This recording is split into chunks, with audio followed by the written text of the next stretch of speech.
Understanding, barely getting by, a guide for English learners. Hello, everyone. Welcome to our English language learning channel. Today, we're going to explore the phrase, barely getting by.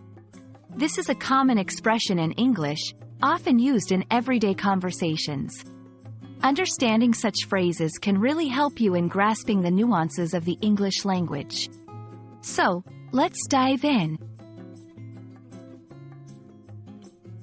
The phrase, barely getting by, means to have just enough resources, like money or food, to survive, but nothing extra.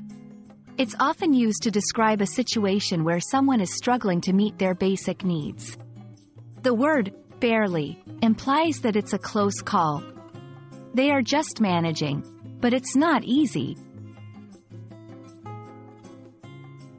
Let's look at some examples to understand how this phrase is used. 1. Financial context. After paying all my bills, I'm barely getting by each month. This means the person is struggling financially. 2. Academic context. I'm barely getting by in my calculus class. Here, it suggests the person is struggling to pass or understand the class.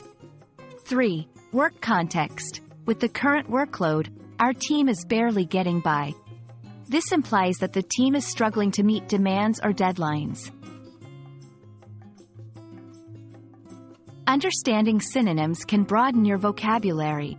Similar phrases to barely getting by include making ends meet, living hand to mouth, struggling to keep afloat. Each of these has a slightly different nuance but conveys a similar struggle.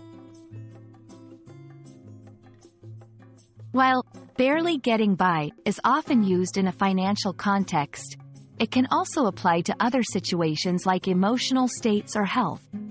For example, emotional state, since the loss, she's barely getting by, feeling overwhelmed and sad. Health, after the surgery, he's barely getting by, relying heavily on assistance. I hope this video has helped you understand the phrase, barely getting by, and how it's used in different contexts. Remember, mastering such expressions can add depth to your English communication skills. Keep practicing, and don't hesitate to use this phrase in your conversations. Thank you for watching, and see you in our next lesson.